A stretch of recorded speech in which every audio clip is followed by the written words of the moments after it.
बिस्मिल्लाहिर्रहमानिर्रहीम। हम ये तीसरा सेशन कर रहे हैं।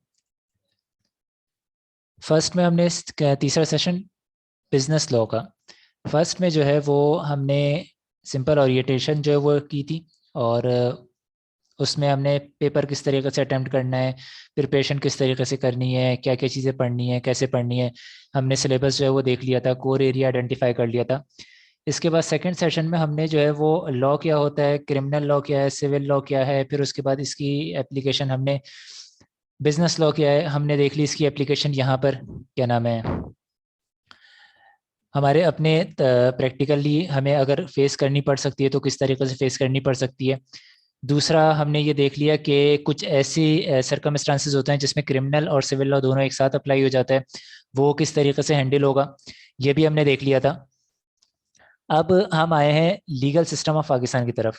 अभी ये जो टॉपिक है लीगल सिस्टम का टॉपिक इतना लेंदी नहीं है, सही है।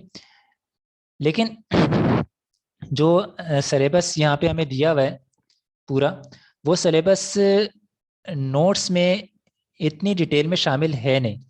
वहाँ पे जो आर्टिकल्स वगैरह हमें दिए हुए हैं, कौन कौन से आर्टिकल्स यहाँ पे कवर हो रहे हैं, वो आर्टिकल्स हमें पढ़ाए नहीं गए, और वो सारे के सारे आर्टिकल्स हमारे पास बुक्स में या नोट्स की सूरत में हमारे पास अवेलेबल नहीं है। हम अभी क्या करेंगे, ये जो हम पढ़ते हुए जा रहे हैं तो हम इसमें आर्टिकल्स को भी फॉलो करेंगे। जो आर्टिकल्स और जो सेक्शंस यहाँ पे बताए गए हैं सिलेबस में, वो आर्टिकल्स हम यहाँ पे फॉलो कर रहे होंगे। अब लीगल सिस्टम होता क्या है ये हम ऑलरेडी देख चुके हैं।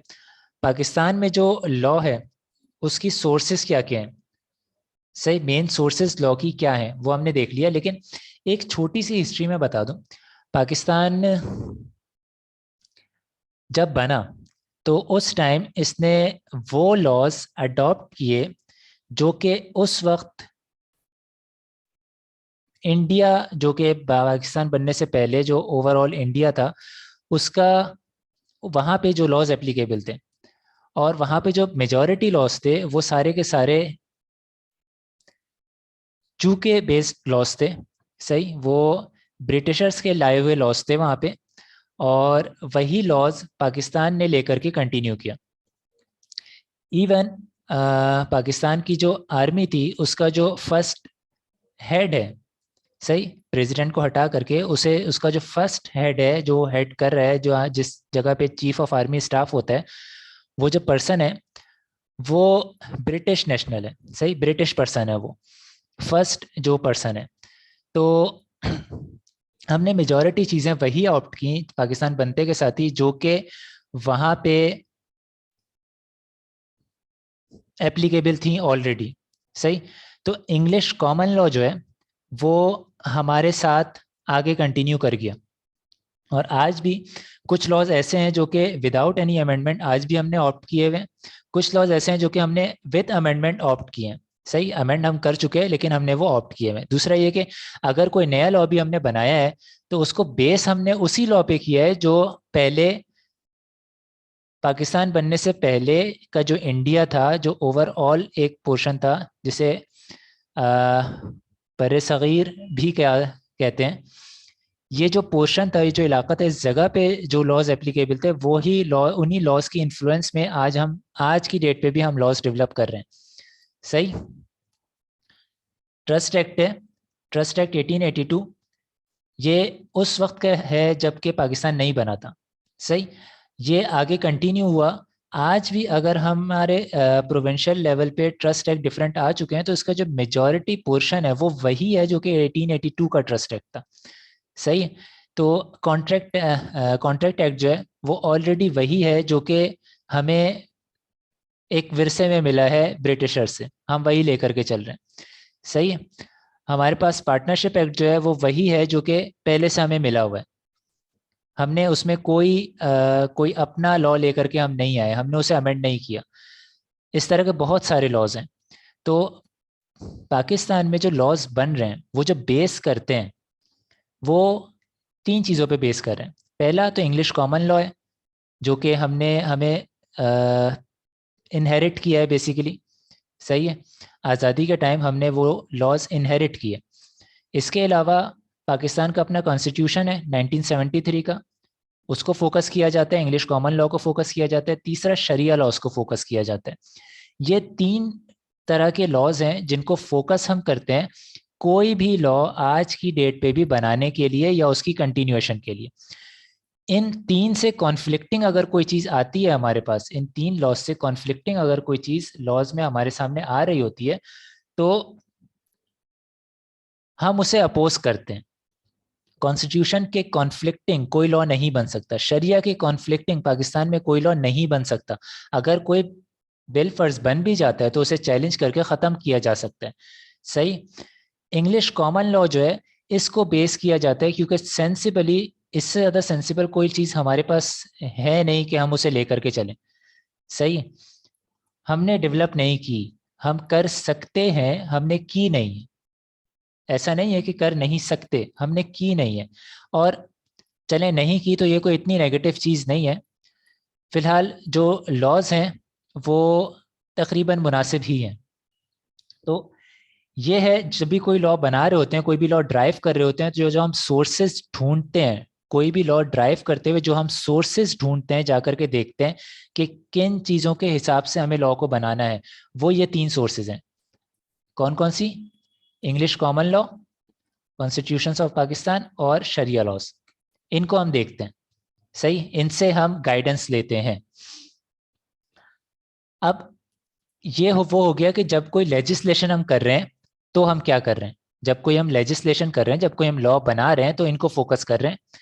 लेकिन पाकिस्तान में जो लॉज आते हैं उनकी मेन सोर्सेज क्या हैं, किस तरह के लॉज जो हैं वो पाकिस्तान में चल रहे हैं। न सिर्फ पाकिस्तान में बल्कि मेजॉरिटी कंट्रीज में यही 4 सोर्सेज होती हैं, मेन सोर्सेज। अब कोई एडिशनल कोई नई आ चुकी हो कहीं पे तो अलग बात है, कोई लेकर के आ जाए। यही 4 वैसे मेनली होती है। पहला, लेजिस्लेशन। लेजिस्लेशन क्या है? लेजिस्लेशन है कि पार्लियामेंट बैठी और पार्लियामेंट ने कोई एक्ट पास किया। एक्ट ऑफ पार्लियामेंट, पार्लियामेंट ने कोई काम किया है लॉ बनाने के लिए। सही है। एक्ट ऑफ पार्लियामेंट कहलाता है कोई भी एक्ट जो पब्लिश होता है, कोई लॉ बनकर जो पब्लिश होता है, जो पार्लियामेंट ने पास किया है, वो एक्ट कहलाता है। उसे एक्ट ऑफ पार्लियामेंट बोलते हैं। सही। बाय एक्ट ऑफ पार्लियामेंट कोई लेजिस्लेशन हुई है जिसमें नेशनल असेंबली, सेनेट दोनों शामिल हैं। अगर नेशनल असेंबली और सेनेट नहीं है, नेशनल असेंबली इन सेशन नहीं है, पार्लियामेंट इन सेशन नहीं है, तो प्रेसिडेंट डायरेक्ट ऑर्डिनेंस प्रोमलगेट कर रहा है। ये एक सोर्स है। लेजिस्लेशन ऐसे भी हो सकती है, पार्लियामेंट ने कोई लॉ बनाया, प्रेसिडेंट ने खुद कोई लॉ प्रोमलगेट कर दिया। प्रेसिडेंट का प्रोमलगेट करने का मतलब ये नहीं है कि प्रेसिडेंट ने खुद पूरा लॉ बनाया और बना करके खुद ही अप्रूव करके सब कुछ कर दिया, नहीं। प्रेसिडेंट ने ऑथराइज किया without authorization of National Assembly और सेनेट।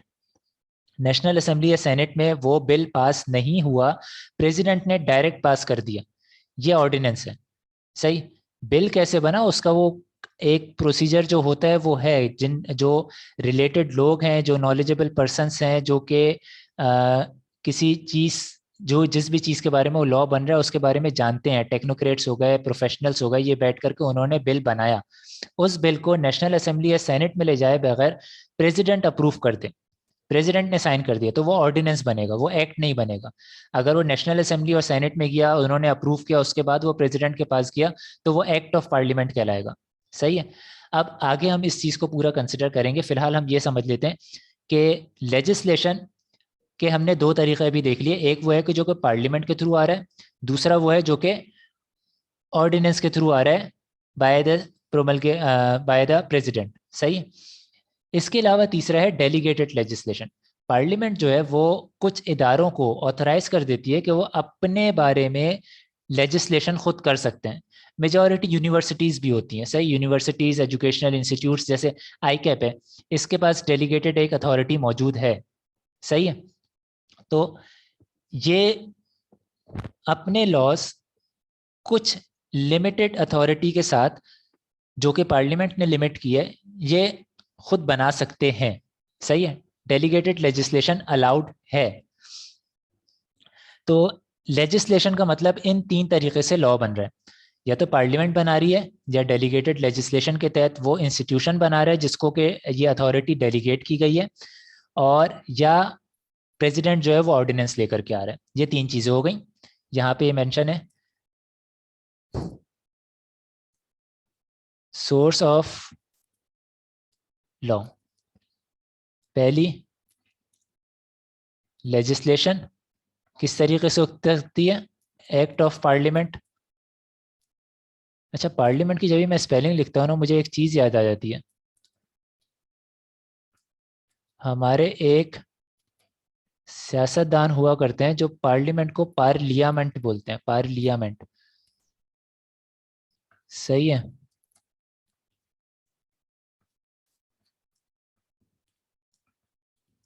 स्पेलिंग लिखते हुए ना मुझे ये ए हमेशा उनकी याद दिलाता है, ये पार्लियामेंट। वो ए को साइलेंट नहीं करते, वो इसे डेलिबरेटली पढ़ते हैं। खास के उन्हें पार्लियामेंट की स्पेलिंग जरूर पता है, उन्हें कैसे प्रोनाउंस करते हैं ये पता हो या ना पता हो, उन्हें स्पेलिंग जरूर पता है पार्लियामेंट की।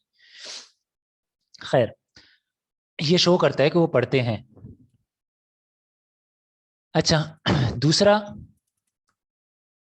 दूसरी जो सोर्स ऑफ लॉ है मेन सोर्स में, वो है प्रेसिडेंट। अच्छा, लेजिस्लेशन हमेशा इन्फोर्सेबल बाय लॉ होगी, हमेशा कोर्ट में इन्फोर्सेबल होगी। ये कभी भी कोई भी ऐसे सर्कमस्टांसेस नहीं है कि ये चीज इन्फोर्सेबल बाय लॉ ना हो, कोई ऐसे सर्कमस्टांसेस नहीं है, अनलेस अनलेस के कोई दूसरा एक्ट इसे सुपरसीड ना कर दें। कोई एक्ट ऑफ पार्लियामेंट ऑलरेडी था, जैसे 1984 का ऑर्डिनेंस था, कंपनीज ऑर्डिनेंस 1984। अब वो आज की डेट पे ऑर्डिनेंस तो है, लेकिन वो आज की डेट पे इफेक्टिव नहीं है। सही, उसको सुपरसीड कर चुका है कंपनीज एक्ट 2017।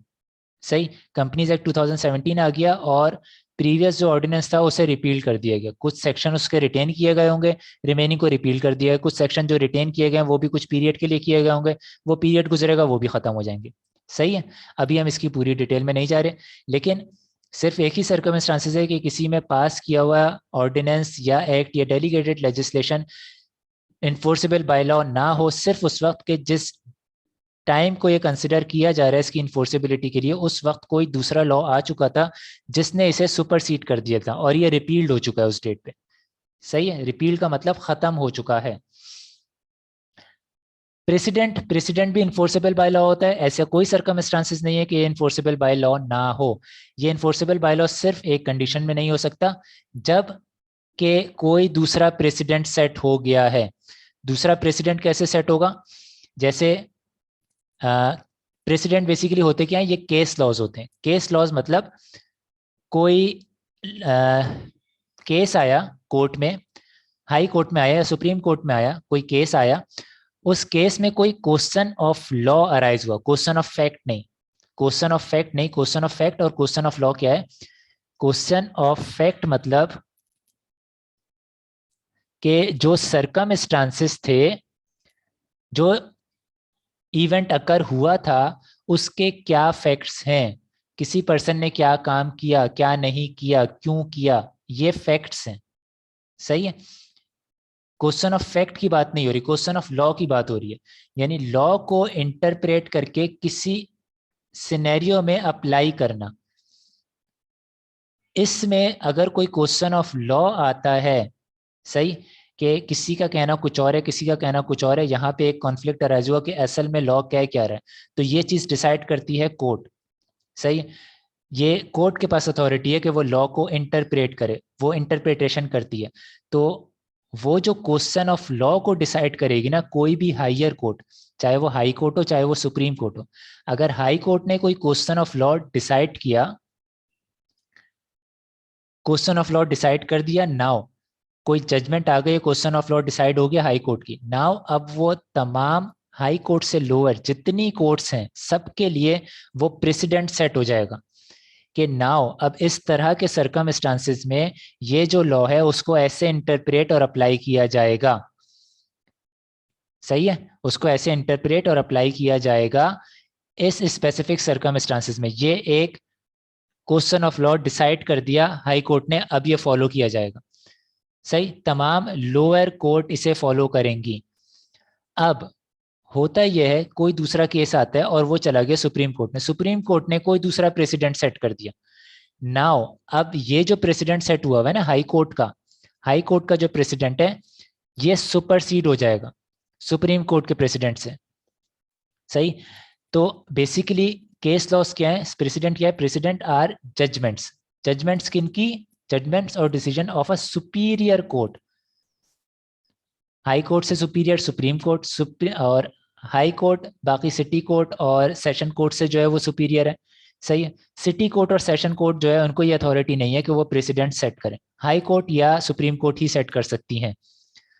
सही है। प्रेसिडेंट हाई कोर्ट या सुप्रीम कोर्ट ही सेट कर सकती हैं। तो अब सुप्रीम कोर्ट ने सेट कर दिया, नाउ सुप्रीम कोर्ट के प्रेसिडेंट जो है वो फॉलो किया जाएगा, और which are binding on the subordinate courts. कोई भी डिसीजन जो कि जजमेंट या डिसीजन सुपीरियर कोर्ट ने ले लिया है वो बाइंडिंग होता है सबऑर्डिनेट कोर्ट के ऊपर कि वो उसे फॉलो करें।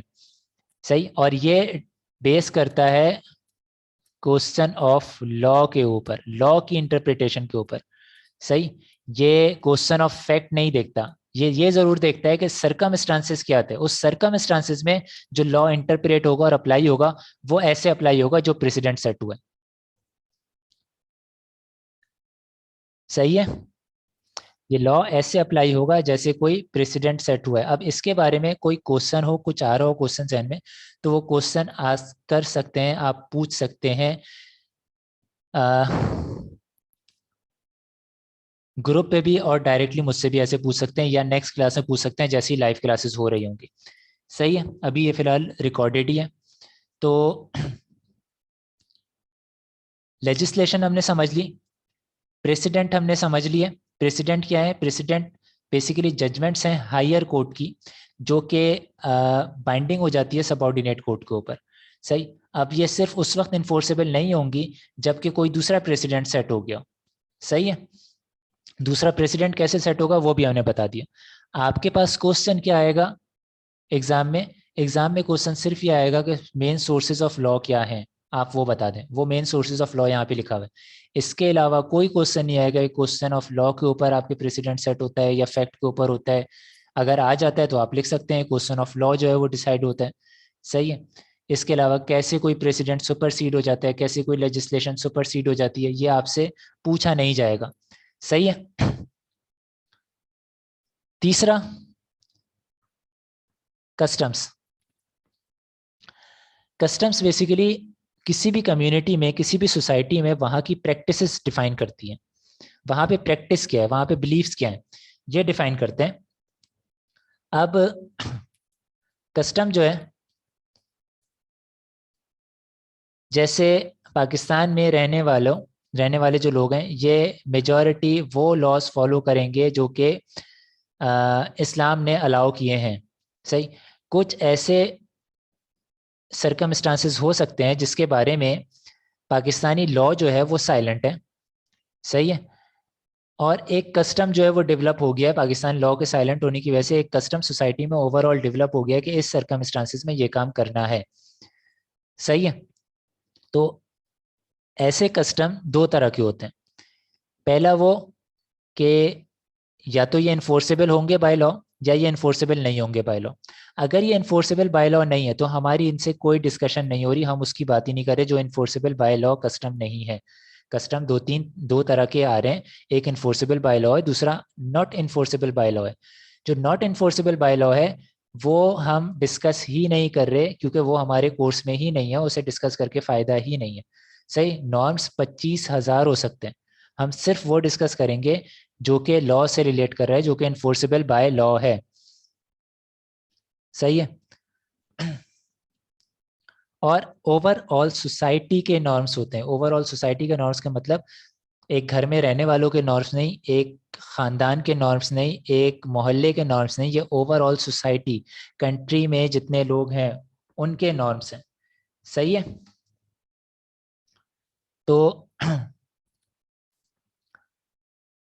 अब ये रिटन भी हो सकते हैं और रिटन नहीं भी हो सकते हैं, दोनों तरह के हो सकते हैं customs. Certain customs, practices, and beliefs are so vital and intrinsic part of social and economic system that are treated as if they were laws.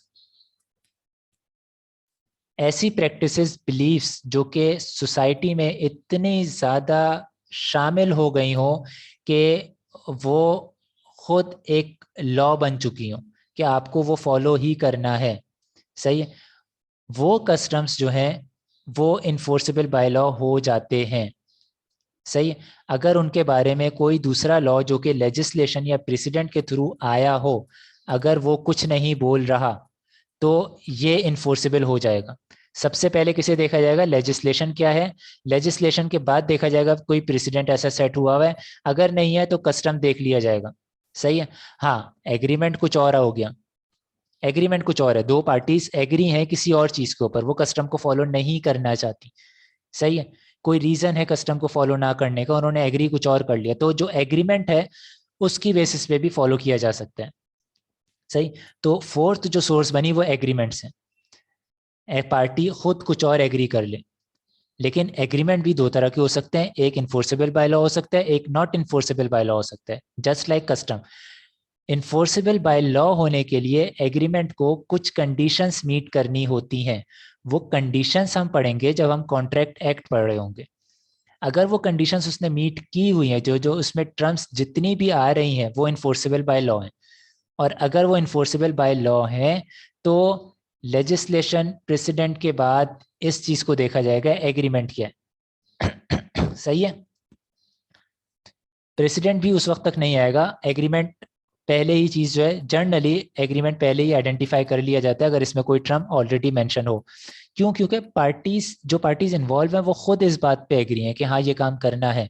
अगर वो काम लेजिस्लेशन जो इनिशियली हुई हुई है वो अलाउ कर रही है, उससे कॉन्ट्राडिक्टिंग नहीं है, तो वो चीज़ अलाउ कर दी जाएगी जो पार्टीज ने आपस में एग्री की है, सही है। लेजिस्लेशन में अलाउ नहीं है लेजिस्लेशन में कि आप चोरी करें, सही है। आपने एग्रीमेंट कर लिया कि चोरी का माल इस तरीके से डिस्ट्रीब्यूट होगा, सही, तो ये एग्रीमेंट इन्फोर्सेबल बाय लॉ नहीं है। अगर ये इन्फोर्सेबल बाय लॉ होता तो हम लेजिस्लेशन के बाद इसे प्रिफेयर करते हैं, सही है।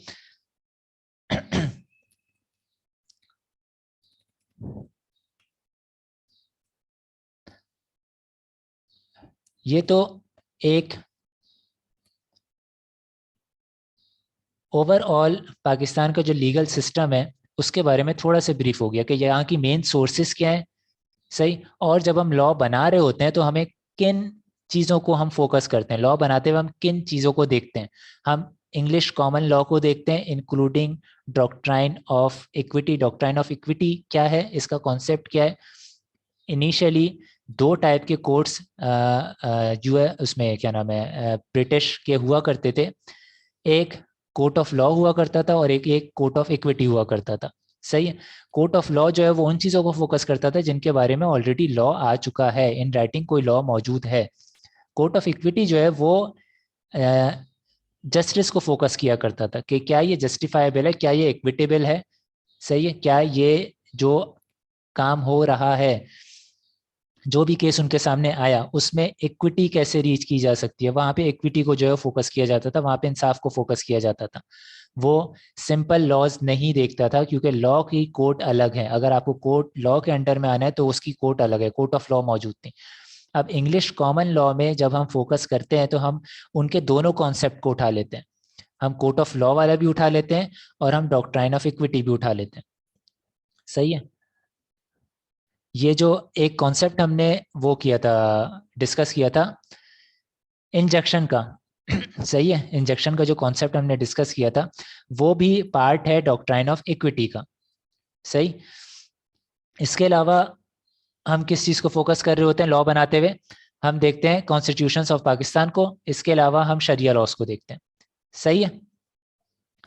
अब ये तो सिंपल हो गया सोर्सेज ऑफ लॉ और किन सोर्सेज को हमें फोकस करना है कोई भी लॉ बनाते हुए। लॉ बनता कैसे है, लॉ बनेगा कैसे, इंप्लीमेंट कैसे होगा, ये पूरा स्ट्रक्चर क्या है? तो इसके लिए, इस पूरे स्ट्रक्चर के लिए आपको अंडरस्टैंड करना होगा पाकिस्तान की गवर्नेंस का स्ट्रक्चर, सही। इस पूरी चीज को अंडरस्टैंड करने के लिए आपको समझना होगा कि पाकिस्तान में गवर्नेंस का क्या स्ट्रक्चर है। गवर्नेंस का जो पाकिस्तान में स्ट्रक्चर है वो चलता है, पाकिस्तान की जो टोटल ओवरऑल गवर्नेंस है वो बेस करती है 3 पिलर्स ऑफ स्टेट पे। 3 पिलर्स हैं।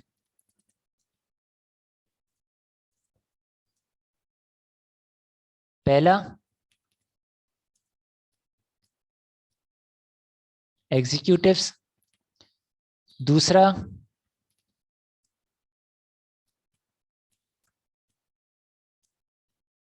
Head of state with national Assembly and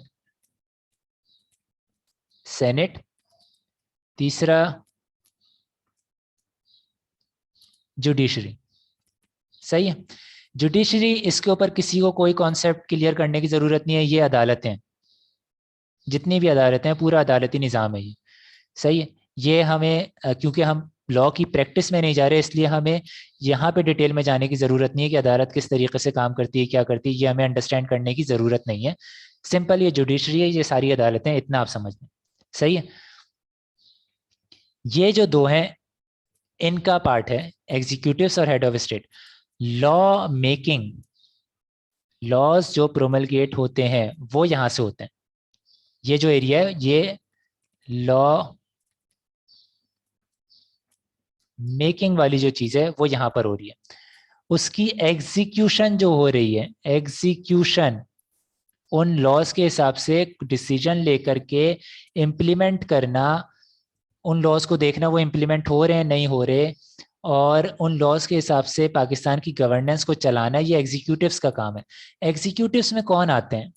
एक मिसकॉन्सेप्शन हम सब के पास है कि एग्जीक्यूटिव्स में हमारे पास आर्मी आती है। सही। आर्मी नहीं आती, आर्मी कहीं नहीं आती। यहाँ पे आपको कहीं पिलर ऑफ स्टेट में आर्मी नजर नहीं आएगी। इसका मतलब है ये जो इंस्टीट्यूट है ये इतना इम्पोर्टेंट नहीं है गवर्नेंस के लिए। गवर्नेंस के लिए ये इंस्टीट्यूट इम्पोर्टेंट नहीं है। यहाँ पे कौन आता है? यहाँ पे आते हैं प्राइम मिनिस्टर, जिसे चीफ एग्जीक्यूटिव्स बोला जाता है ऑफ गवर्नमेंट। सही है। चीफ एग्जीक्यूटिव ऑफ हेड नहीं, हेड ऑफ स्टेट है प्रेसिडेंट। सही। ये है head of the government. Prime minister है हेड ऑफ द गवर्नमेंट। सही।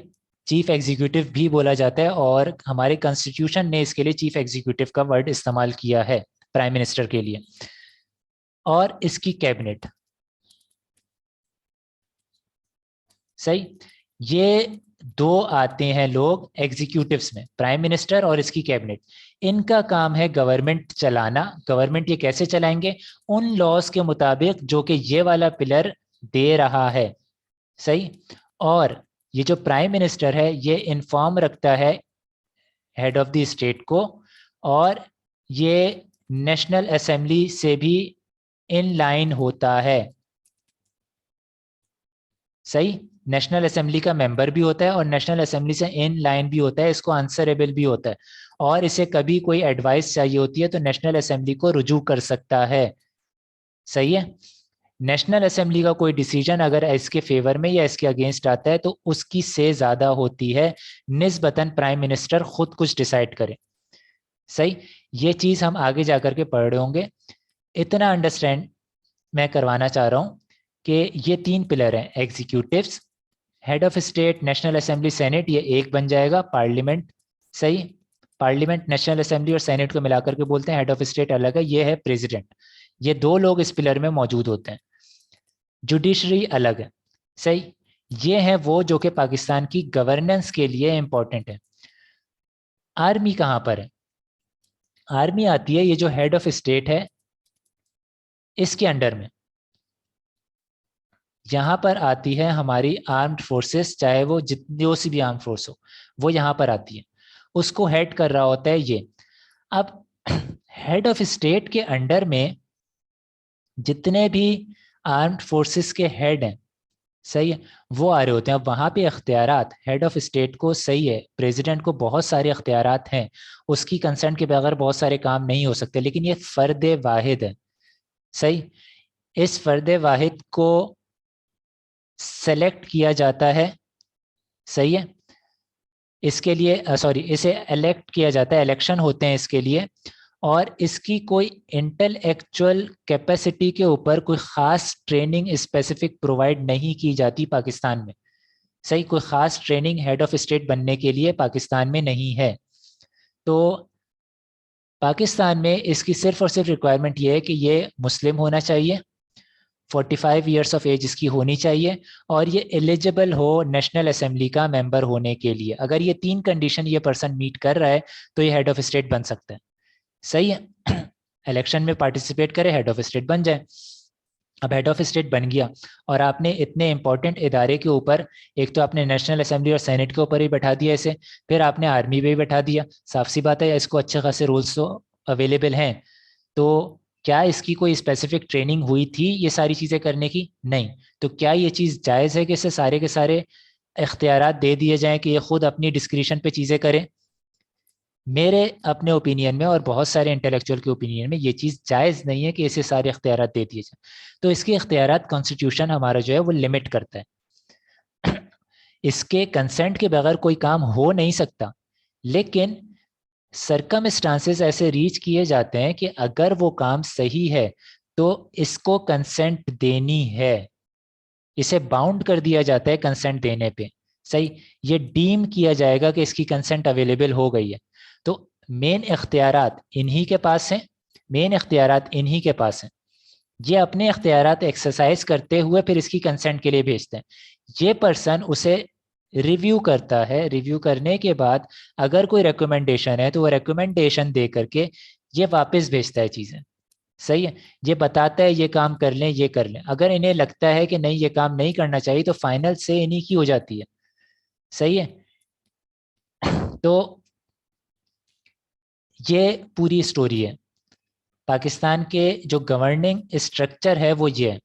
सही, गवर्नेंस स्ट्रक्चर जो है वो ये है।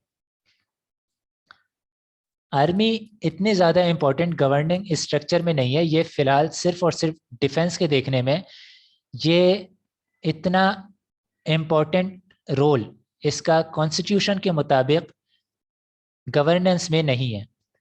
अब पाकिस्तान में एक्चुअली कुछ भी हो लेकिन इसका गवर्नेंस में एज पर कॉन्स्टिट्यूशन कोई किरदार नहीं है। सही, यहाँ पे इसे 3 पिलर ऑफ स्टेट का पार्ट भी नहीं बनाया गया। यहाँ पे अगर हेड ऑफ स्टेट डाला गया है और उसके अंडर में दिखाई गई है तो पार्लियामेंट दिखाई गई है, इसे दिखाया भी नहीं गया। सही है। अब जरा हम देख लेते हैं कि कॉन्स्टिट्यूशन इसके बारे में क्या कह रहा है। आर्टिकल 50 है जो कि गवर्निंग स्ट्रक्चर के बारे में हमें बात बता रहा है। आर्टिकल 50 क्या कह रहा है, इस नोट्स में देख लीजिएगा कि ये जिस तरीके से इटैलिक हुए हुए जितने भी आपके पास पॉइंट्स हैं ना, वो सारे के सारे वर्डिंग्स हैं कॉन्स्टिट्यूशन की। सही, अच्छा आर्टिकल 50 क्या कहता है, देयर शैल बी। अब देखिएगा अभी तक हमने नोट्स पढ़े थे, नोट्स को पढ़ने का स्टाइल मेरा अलग था, अब ये आर्टिकल पढ़ने का स्टाइल है। इस स्टाइल को देख लीजिएगा और इसी स्टाइल को आपको भी फोकस करना है ताकि आप पॉइंट्स निकाल सकें कि क्या पॉइंट कह रहा है। There shall B uh Majlis Shura, parliament, Majlis Shura parliament of Pakistan. एक पार्लियामेंट होगी, देयर शैल बी मैंडेटरी है। सही, आप पार्लियामेंट ऑफ पाकिस्तान, पार्लियामेंट होगी कंसिस्टिंग ऑफ द प्रेसिडेंट, जिसमें प्रेसिडेंट है, and 2 houses to be known respectively as the National Assembly and the Senate. President, Senate, National Assembly, ये तीनों पार्लियामेंट का पार्ट है, मजलिस शूरा का पार्ट है। सही है।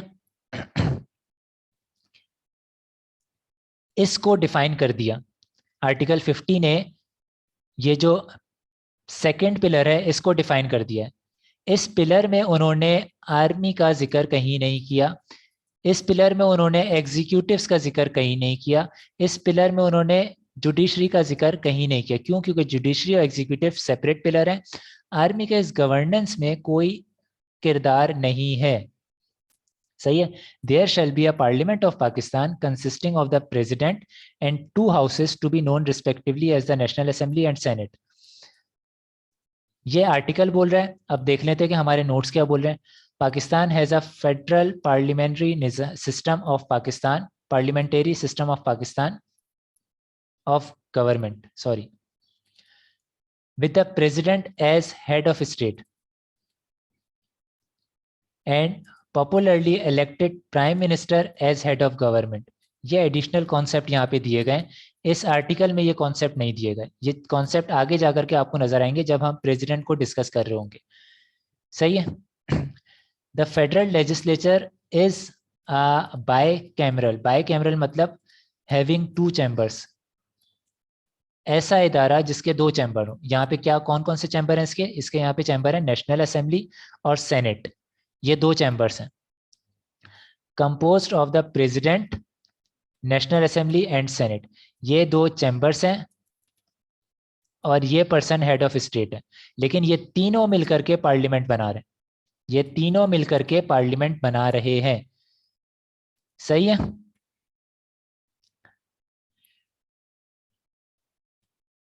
आर्टिकल 50 इतना ही है। पिलर्स ऑफ स्टेट बता दिया क्या होते हैं। अब ये जो पार्लियामेंट बन रही है ये लॉ कैसे बनाएगी? पार्लियामेंट का काम है लॉ बनाना। सही है। नेशनल असेंबली और सेनेट के दूसरे काम है वो ही बता देते हैं। ट्रम्प्स क्या है वो भी आगे जाकर के हम देख लेंगे। लेकिन अभी फिलहाल अपने जहन में सिर्फ इतनी सी चीज के लिए रखें। पार्लियामेंट का काम है लॉ प्रोमलगेट करना। इसके अलावा फर्दर कोई दूसरा काम अभी हमने डिस्कस नहीं किया। सही। एग्जीक्यूटिव्स का काम है गवर्नमेंट चलाना, पाकिस्तान के तमाम इंस्टीट्यूशंस को चलाना, पाकिस्तान की इकोनॉमी को चलाना। सही। ये काम एग्जीक्यूटिव्स का है जिसमें प्राइम मिनिस्टर और कैबिनेट है। सही, उसकी कैबिनेट है। जुडिशरी का काम है जो लॉ पार्लियामेंट ने बनाया है उस लॉ को इंटरप्रेट करना और उसे अपनी जजमेंट में इस्तेमाल करना। सही, उसके हिसाब से जजमेंट्स देना, उसके हिसाब से जस्टिस देना। सही है। हाँ, जुडिशरी का एक और एडिशनल काम है, वो ये है कि अगर कोई लॉ पार्लियामेंट ने गलत बना दिया है तो वो लॉ जुडिशरी में जा सकता है। एज चैलेंज हो सकता है कि उस लॉ को ख़त्म किया जाए। जुडिशरी उसके अगेंस्ट अपनी जजमेंट दे सकती है कि ये लॉ इसमें ये खामियां हैं और पार्लियामेंट को वो चीज़ ख़त्म करनी पड़ेगी। सही है। लेकिन जब तक वो लॉ एप्लीकेबल है, जब तक वो लॉ एप्लीकेबल है तब तक जुडिशरी को उसके हिसाब से ही डिसीजन देने हैं। सही है।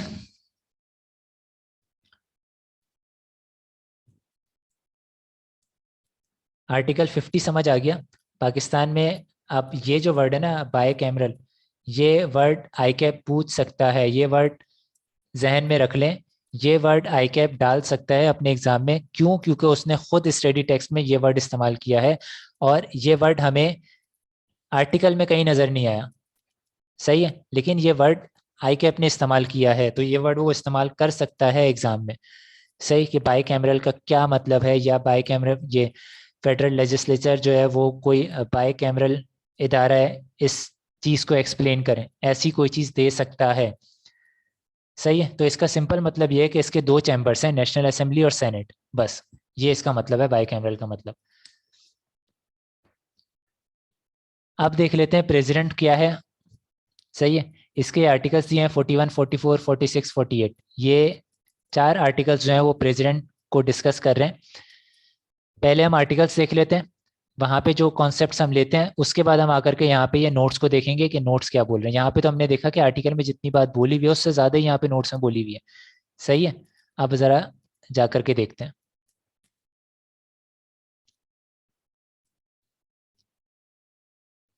ये आर्टिकल्स जो है वो स्टार्ट हो रहे हैं।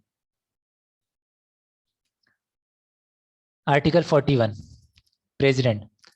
प्रेसिडेंट कौन होता है? There shall be a president of Pakistan. Shall का वर्ड है, इसका मतलब है होना जरूरी है। Who shall be the head of state, जो कि स्टेट का हेड होगा। शेल हर हालत में। And shall represent the unity of the republic. ये एक इम्पॉर्टेंट पर्सन है। सही है। सब कुछ ये रिप्रेजेंट कर रहे हैं। अब अगर हम आगे जाकर के इसकी एक्टिविटीज को देखें तो हमें अंदाजा ये होगा कि हर चीज इसके पास जा रही है, हर इंफॉर्मेशन, हर इंपॉर्टेंट मैटर इसके पास जा रहा है। हमें नजर ये आता है एकदम खामोश बैठा हुआ, कोई चीज इसके पास इसके जो है वो एक्शन हमें नजर नहीं आ रहे होते। सही। लेकिन ये बैक एंड पे एक्सट्रीमली एक्टिव और इम्पोर्टेंट पर्सन है। सही है।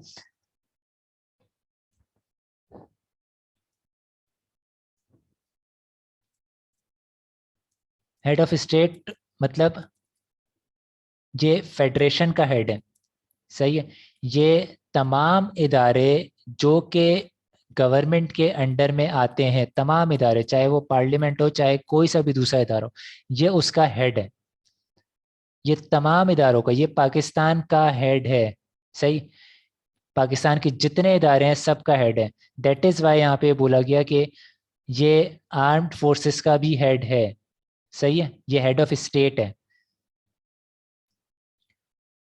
A person shall not be qualified for election as president, यानी उसे, किसी भी पर्सन को इलेक्शन के लिए, इलेक्शन ऑफ प्रेसिडेंट हो रहे हैं उसमें नॉमिनेशन के लिए भी उसे कुछ क्राइटेरिया मीट करना है। वो क्राइटेरिया क्या है?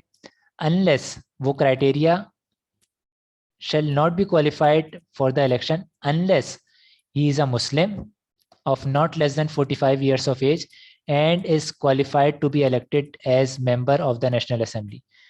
कोई इसमें बात ऐसी जो कि समझ ना आने वाली हो। सही है।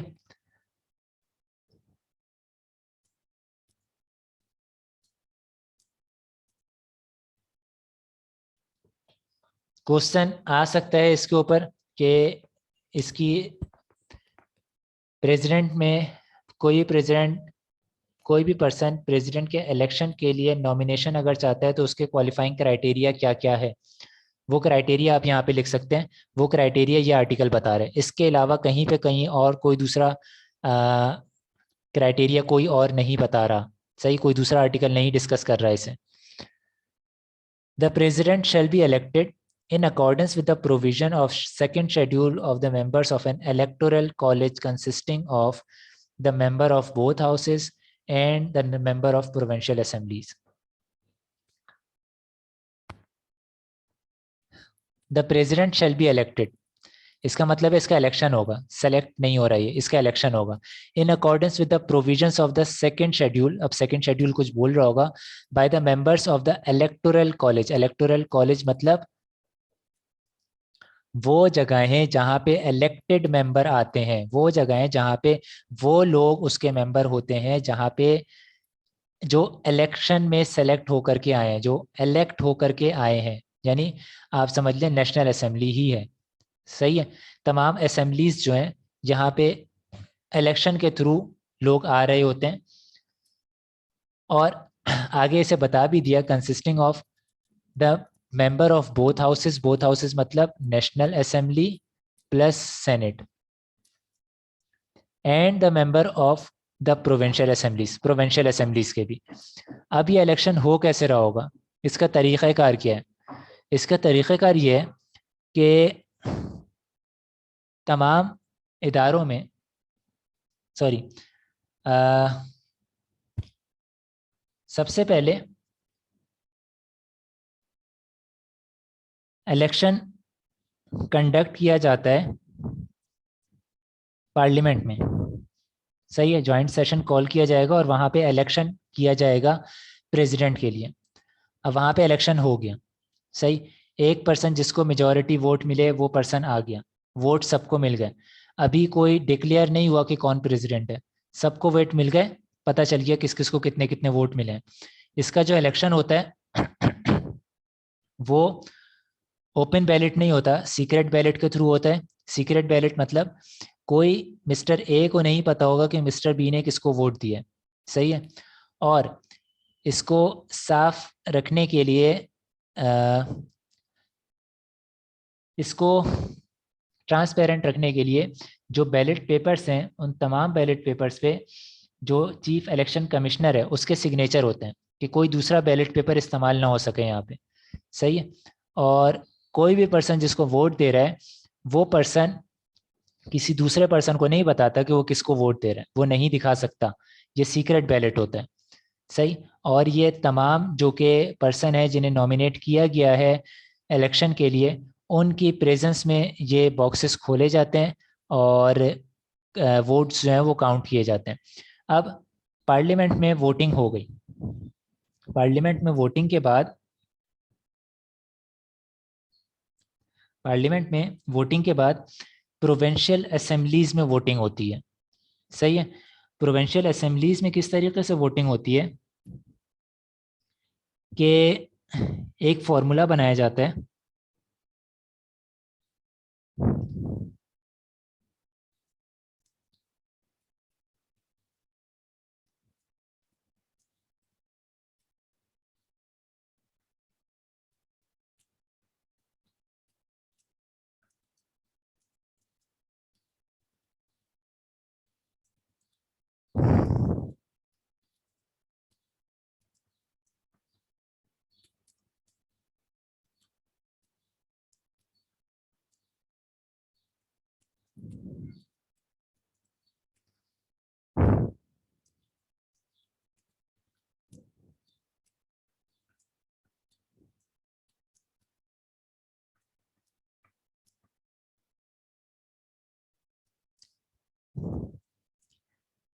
ये एक रेशो निकाला जाता है वोट जो कास्ट हुए हैं हर मेंबर को।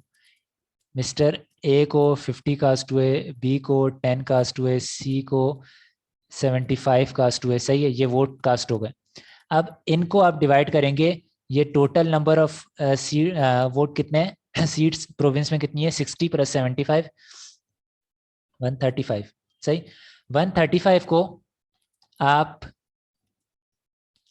डिवाइड करेंगे, सॉरी 50 को आप डिवाइड करेंगे 135 से, जितनी टोटल सीट्स हैं ये रेशो आ जाएगा। इस पार्लियामेंट में कितना रेशो है इसका, सही है। उसको आप मल्टीप्लाई कर देंगे लोवेस्ट नंबर ऑफ सीट्स जिस प्रोविंस में है, जिस प्रोविंशियल असेंबली में है, उसकी नंबर ऑफ सीट्स है। यानी अगर सिंध में लोएस्ट नंबर ऑफ सीट है तो सिंध में कितनी सीट्स अवेलेबल है उससे मल्टीप्लाई हो जाएगा। पंजाब में लोएस्ट है तो पंजाब का हो जाएगा, खैबर पख्तूनख्वा में लोएस्ट है तो खैबर पख्तूनख्वा का हो जाएगा। कोई सी भी प्रोविंशियल असेंबली जिसमें लोएस्ट नंबर ऑफ सीट्स हों, उस लोएस्ट नंबर से जो नंबर ऑफ सीट है उससे मल्टीप्लाई हो जाएगा। ऐसा करने का पर्पस क्या है, ऐसा करने का पर्पस ये है कि हर प्रोविंशियल असेंबली जितनी भी है सबको बराबर राइट शामिल हो, सबको बराबर राइट दिया गया हो प्रेसिडेंट की इलेक्शन के लिए।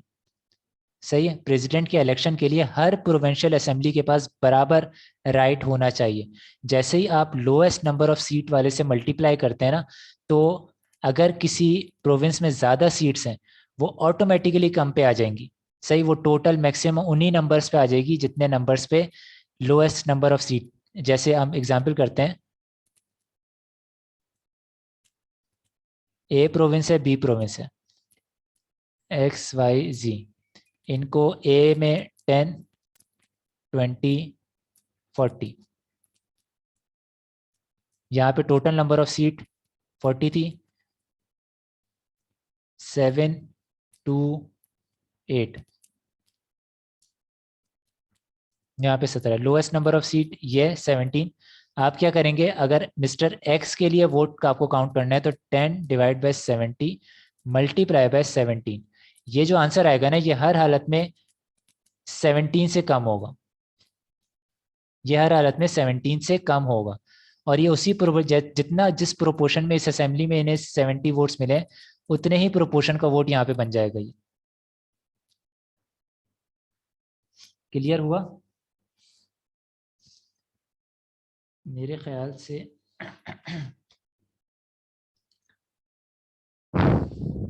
ये करके दिखाए थे।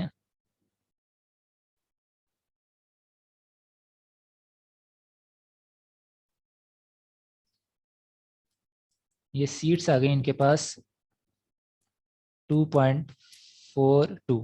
अब ये रिक्वायर ये बोला गया है कि नियरेस्ट होल नंबर जो होगा उस पर राउंड ऑफ कर दिया जाएगा। नियरेस्ट क्या नंबर है, ये 2 है, तो इसे 2 सीट मिली है, इनको 2 हो गई।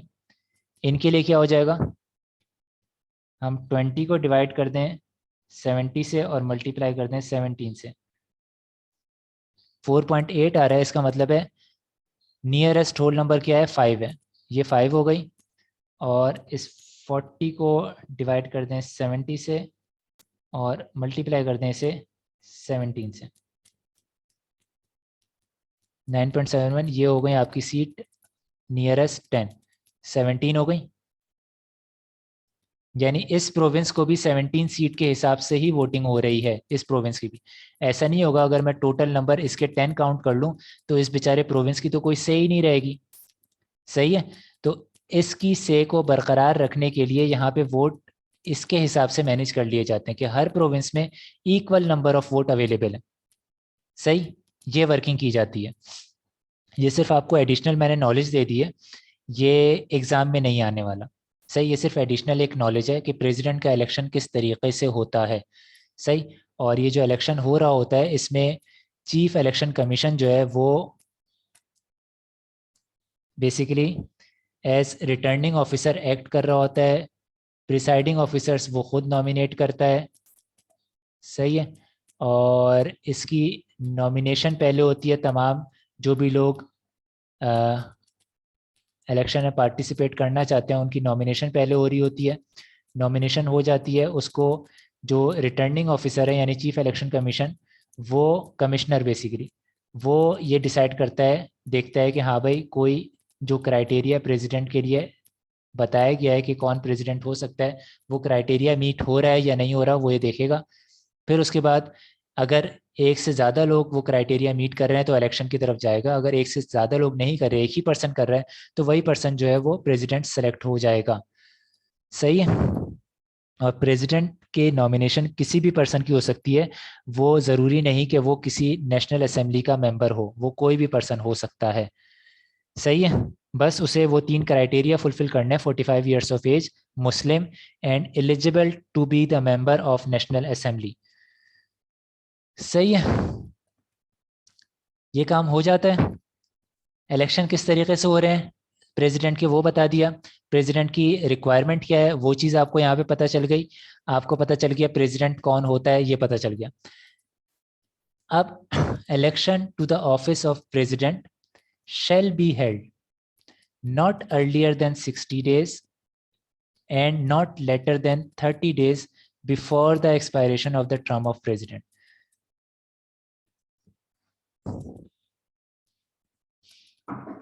प्रेसिडेंट की जो टर्म है वो यहाँ पे एक्सपायर हो रही है। सही है, ये बोल रहे हैं ये है 30 डेज और ये है 60 डेज। ये बोल रहे हैं कि जो इलेक्शन है ये हो जाना चाहिए, शेल बी हेल्ड हो जाना चाहिए, held not earlier than 60 days, यहाँ पे नहीं। सही, and not later than 30 days, यहाँ पे भी नहीं। 30 डेज का पीरियड लैप्स कर रहा है तो यहाँ पे भी नहीं, यहाँ पे नहीं। इसका मतलब है ये जो एरिया है 31 टू 60 डेज एक्सपायर, प्रेसिडेंट की टर्म एक्सपायर होने से 31 टू 60 डेज के से पहले आपको इलेक्शन कंडक्ट कर लेना है। आपको यहाँ पे इस पीरियड में इलेक्शन कंडक्ट करना है। ये चीज़ समझ ना आई हो तो ज़रूर क्वेश्चन कर लीजिएगा, ये इंपॉर्टेंट है, ये पूछा जा सकता है। और आपके नोट्स में मेरे ख्याल में ये शामिल नहीं है, कोर्स में शामिल है, नोट्स में शामिल नहीं है। 60 days and not later than 30 days before the expiration of the term of president in office, provided that if the election cannot be held within the period aforesaid, इस पीरियड में अगर वो इलेक्शन नहीं हो सकते हो, कैन नॉट, हो सकने की बात हो रही है यानी पॉसिबिलिटी ना होने की, aforesaid because the National assembly is dissolve, क्योंकि नेशनल असेंबली डिसॉल्व हो चुकी है। हम इलेक्शन कैसे कर रहे थे, हम इलेक्शन कर रहे थे पार्लियामेंट और सेनेट दोनों में आपके इलेक्शन हो रहे थे। सही, ज्वाइंट सेशन एक हो रहा था और उसमें इलेक्शन हो रहे थे। तो ये बोल रहे हैं अगर नेशनल असेंबली डिसॉल्व हो गई हो तो हम नहीं कर सकते। जब इलेक्शन नेशनल असेंबली नहीं है तो प्रेसिडेंट के इलेक्शन कैसे होंगे? क्यों? क्योंकि नेशनल असेंबली तो पार्टिसिपेट कर रही थी सेनेट के साथ ज्वाइंट सेशन में ताकि वोट दिए जा सके। जब नेशनल असेंबली नहीं है तो वोट कैसे काउंट हो सकते हैं, तो वोट कैसे कास्ट हो सकते हैं? तो अगर ऐसी कंडीशन आ जाती है कि इस पीरियड में, जो पीरियड बताया गया ये 61 टू 30 डेज के दरमियान, यहाँ पे नेशनल असेंबली नहीं थी, सही, तो क्या होगा? It shall be held within 30 days of the general election to the assembly. ये जैसे ही जनरल इलेक्शन होंगे उसके 30 डेज के अंदर है। जैसे यहाँ पे नहीं है, ये टर्म भी एक्सपायर हो गई, यहाँ पे जो है वो इलेक्शन होते हैं, इलेक्शन से 30 डेज यहां पर हो रहे हैं। इस पीरियड में आपको प्रेसिडेंट का इलेक्शन करवाना है, सही। इवन दो कि एक्सपायरी यहां पर है। अब एक्सपायरी अगर प्रेसिडेंट के उसकी हो गई है, पीरियड एक्सपायर हो चुका उसका पीरियड, तो क्या किया जाए? अगर कोई दूसरा पर्सन नहीं आया एज प्रेसिडेंट, तो प्रेसिडेंट कंटिन्यू करेगा अपना ऑफिस जब तक कि कोई दूसरा प्रेसिडेंट उसके ऑफिस में नहीं आ जाता। प्रेसिडेंट अपना ऑफिस कंटिन्यू करेगा, वो ऑफिस नहीं छोड़ता, इवन दो कि उसकी टर्म एक्सपायर हो गई हो, सही है। अब ये वाली चीज भी आगे जाकर के देख रहे होंगे। लॉ क्या बता रहा है, अभी उसने सिर्फ टर्म्स बताई हैं। उसका जो टेन्योर एक्सपायर हो रहा है उससे 31 टू 60 डेज पहले इलेक्शन हो जाना चाहिए। अगर उस पीरियड में इलेक्शन पॉसिबल नहीं है क्योंकि नेशनल असेंबली इन सेशन नहीं है, तो आपको जैसे ही जनरल इलेक्शन होते हैं नेशनल असेंबली के, उसके 30 डेज के अंदर अंदर आपको इलेक्शन करवा लेने। अब अगर जनरल इलेक्शन यहाँ पर हो जाते, सही, तो 30 डेज यहाँ पे एक्सपायर हो रहे होते इलेक्शन से 30 डेज, तो इस पीरियड के अंदर आपको इलेक्शन करवा लेना था प्रेसिडेंट का। एक्स की टर्म एक्सपायर होने से पहले पहले इलेक्शन हो जाता, नया प्रेसिडेंट यहाँ पे आ जाता, ये बंदा चला जाता। ये जो है अब ये पर्सन नहीं जा रहा है, इलेक्शन बाद में हो रहे हैं, तो ये पर्सन कंटिन्यू करेगा टर्म जब तक कि इलेक्शन के बाद कोई न्यू प्रेसिडेंट इसकी जगह पे नहीं आ जाता, सही है। An election to fill a vacancy, office खाली हो गया किसी भी वजह से, सही है, प्रेसिडेंट चला गया, किसी भी वजह से डेथ हो जाती है, रिजाइन कर देता है, कुछ भी हो जाता है, उसको हटा दिया जाता है, सही, विकेट हो गया उसका ऑफिस। कोई वैकेंसी अराइज हो गई प्रेसिडेंट के ऑफिस में, वैकेंसी अराइज हो जाना मतलब प्रेसिडेंट चला गया, मतलब या तो उसकी डेथ हो गई है, या तो उसने रिजाइन कर दिया है, या उसे जो उसको हटाने का प्रोसेस है वो कंप्लीट हो गया है और उसे हटा दिया गया है, सही। वो हटाने का प्रोसेस क्या है वो भी आगे देख रहे होंगे। In the office of president shall an election to fill vacancy of the office of president shall be held not later than 30 days from the occurrence of the vacancy। जिस दिन वैकेंट हुआ है ऑफिस, जिस दिन office wicket हुआ है, उस दिन से 30 डेज के अंदर अंदर आपको इलेक्शन कंडक्ट करवाने हैं। इसका मतलब है अभी तक हम सिर्फ 30 डेज की ही कहानी देख रहे हैं हर जगह। 31 टू 60 डेज का पीरियड है, एक्सपायरी से पहले पहले इलेक्शन करवाने का, ये पीरियड भी 30 डेज का पड़ता है। फिर उसके बाद जनरल इलेक्शन के बाद भी 30 डेज का पीरियड है।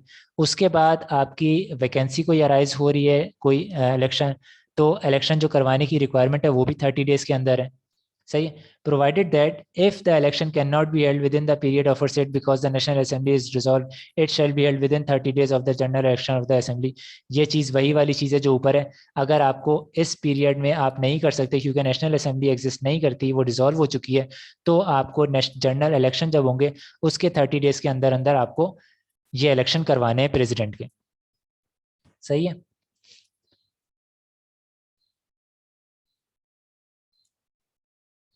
एक ये मजे की चीज ये जान लें, the validity of the election of the president, president के इलेक्शन की validity shall not be called in question by और बिफोर एनी कोर्ट और अदर अथॉरिटी।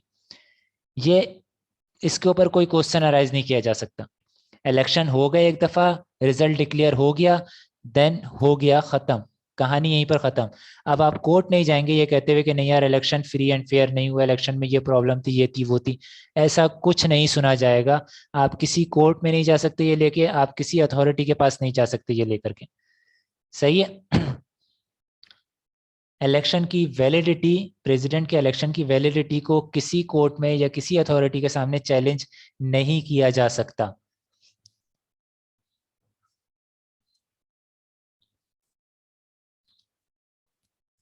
ये तो हो गया इलेक्शन का तरीक़ाकार।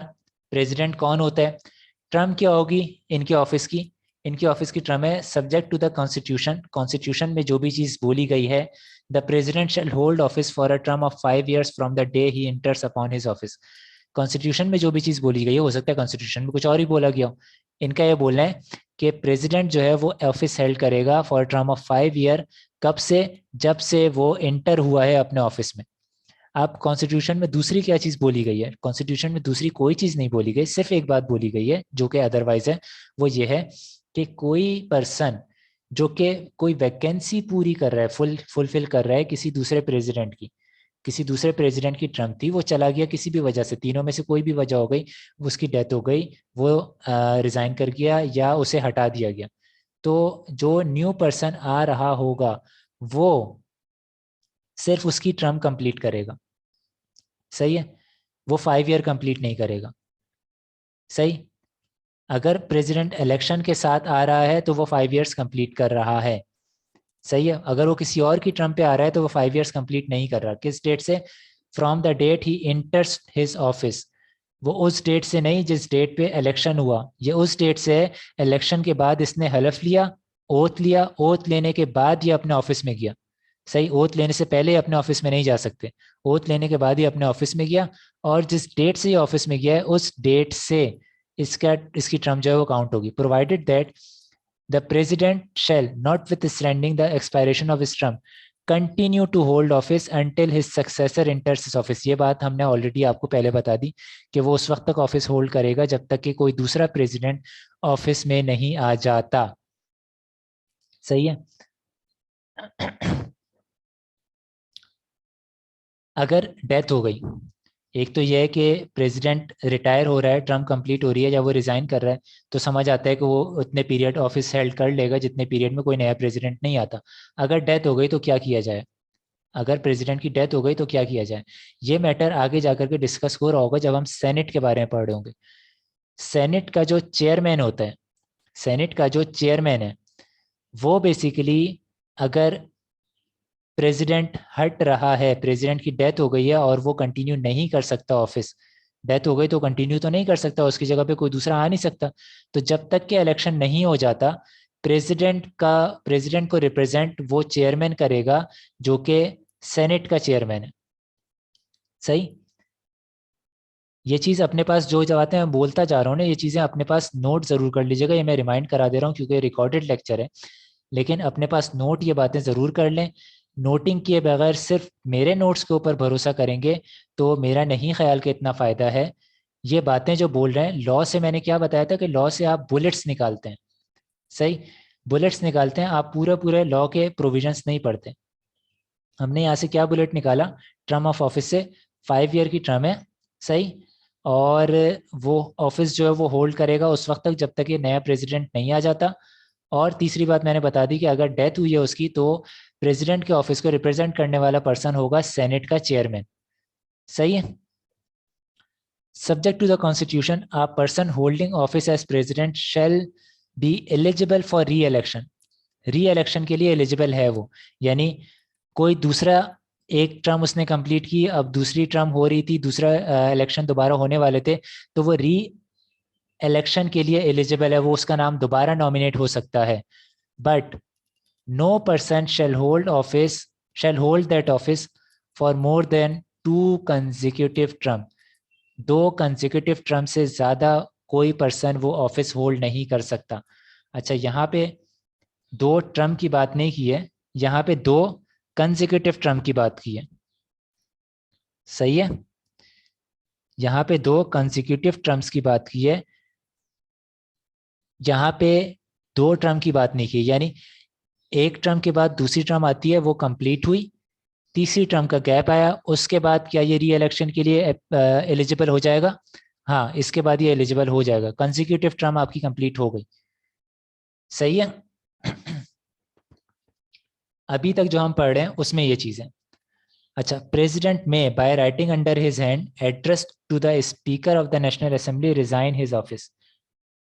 प्रेसिडेंट को अगर रिजाइन करना है तो वो किसे एड्रेस करेगा?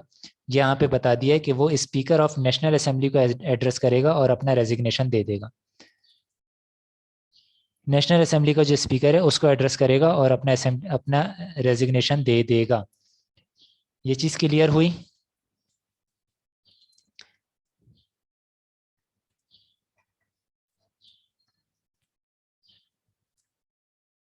इलेक्शन पार्लियामेंट में होता है पहले, उसके बाद तमाम प्रोविंशियल असेंबलीज में होगा, फिर ये दोनों वोट काउंट किए जाएंगे और जिसके पास मैक्सिमम नंबर ऑफ वोट होगा वो प्रेसिडेंट सेलेक्ट हो जाएगा। प्रोसेस मैंने ऐसे ही बता दिया था। टर्म क्या है, वो है 5 इयर्स। एलिजिबिलिटी क्या है, वो है 3 क्राइटेरिया बता दिया था, मुस्लिम हो, नेशनल असेंबली का मेंबर होने के लिए एलिजिबल हो, और 45 ईयर्स ऑफ एज हो या उससे ज़्यादा। सही है। डेथ हो जाती है, रिटायर हो जाता है, रिज़ाइन कर देता है, क्या होगा? अगर वो रिज़ाइन कर रहा है तो वो किसे रिज़ाइन करेगा? वो नेशनल असेंबली के स्पीकर को अपना रेजिग्नेशन भेजेगा। सही है। इलेक्शन कब हो सकता है? इलेक्शन पीरियड क्या होगा? वो 31 टू 60 डेज एक है बिफोर एक्सपायरी ऑफ टर्म। सही है। दूसरा है 30 डेज ऑफ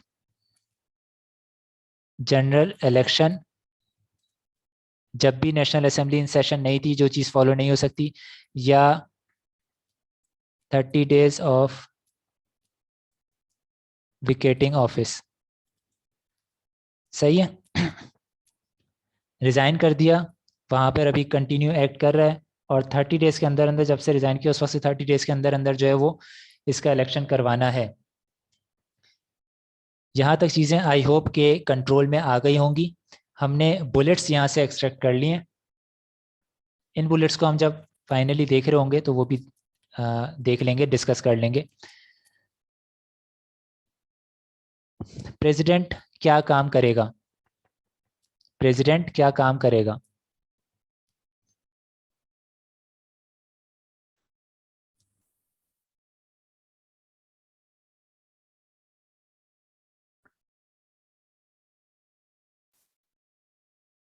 अब हम देख रहे हैं कि प्रेसिडेंट करेगा क्या। हमने इलेक्शन उसके देख लिए, उसकी हमने एलिजिबिलिटी क्राइटेरिया देख लिया, कितनी टर्म के लिए इलेक्ट होगा ये देख लिया, इलेक्शन कब हो जाने चाहिए ये हमने देख लिया, हमने रिज़ाइन अगर वो करेगा तो किसी देर करे, यानी उसके आने और जाने का प्रोसेस हमने देख लिया। अब वो जितने देर ऑफिस में उस ऑफिस में कर क्या रहे हैं ये देख लेते हैं। President to kept inform, article 46, the prime minister shall keep the president informed on all matters of internal and foreign policy। सही, ये चीज याद रखिएगा, इंटरनल एंड फॉरेन पॉलिसी के तमाम मैटर्स पे प्राइम मिनिस्टर प्रेसिडेंट को इन्फॉर्म रखेगा। ये क्वेश्चन आ सकता है, ये चीज पूछी जा सकती है। Prime minister shell keep the president informed on all matters of internal and foreign policy and all on all legislative proposals the federal government intends to bring before Majlis Shoora. Federal government कौन है? फेडरल गवर्नमेंट है वो executive वाला इदारा जो एक pillar बताया था, जो कि प्राइम मिनिस्टर है और कैबिनेट है। ऐसे तमाम लेजिस्लेटिव प्रोपोजल्स भी प्रेसिडेंट को बताए जाएंगे, इन्फॉर्म किए जाएंगे, जो कि फेडरल गवर्नमेंट इंटेंशन रखती है कि वो पार्लियामेंट में लेके जाएगी फॉर मेकिंग एनी एक्ट। सही है। इंटरनल और फॉरेन पॉलिसी पे प्राइम मिनिस्टर प्रेसिडेंट को इन्फॉर्म रखेगा, पहली चीज। दूसरा, प्राइम मिनिस्टर प्रेसिडेंट को इन्फॉर्म रखेगा ऑन ऑल लेजिस्लेटिव प्रोसीजर जो कि गवर्नमेंट ले करके जाना चाहती है पार्लियामेंट में। सही, किस लिए लेकर के जाना चाहती है पार्लियामेंट में? साफ सी बात है, इसलिए लेकर के जाना चाहती है कि वो कोई लॉ पास करवाना चाहती है। सही, 3 मैटर्स हैं जिसके ऊपर प्रेसिडेंट को इन्फॉर्म रखेगा प्राइम मिनिस्टर। कौन कौन से? ये all internal matters, all internal matters and foreign policies, इसके अलावा लेजिस्लेटिव प्रोपोजल्स।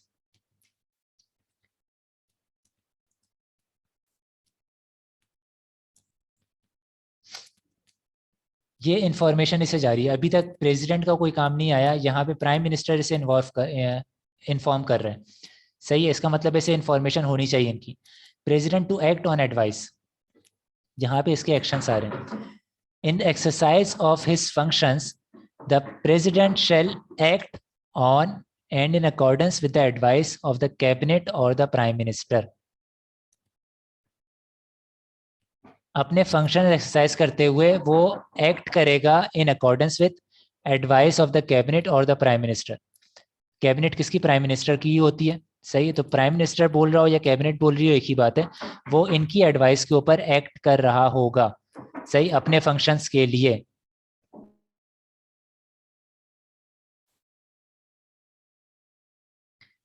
सही है.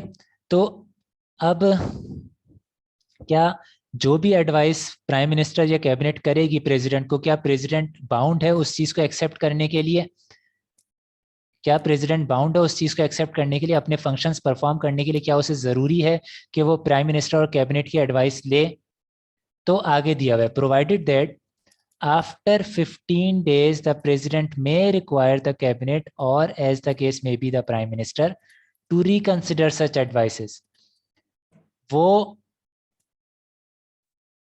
या तो 10 days के अंदर अंदर ये एडवाइस मान लेगा और इसके ऊपर एक्शन परफॉर्म कर देगा, या आफ्टर 15 days वो कैबिनेट को अगर कैबिनेट की तरफ से आई थी एडवाइस, प्राइम मिनिस्टर को अगर प्राइम मिनिस्टर की तरफ से आई थी एडवाइस, वो उन्हें वापस भेजेगा रिकंसिडर करने के लिए एडवाइस, इधर जनरली और अदरवाइज. मतलब या तो वो खुद अपनी कोई रिकमेंडेशन देगा कि भाई इस हिसाब से आप अपनी एडवाइस को दोबारा रिकंसिडर करें, या वो बोलेगा ऐसे ही जनरली कि अपनी एडवाइस आप रिकंसिडर कर लें दोबारा.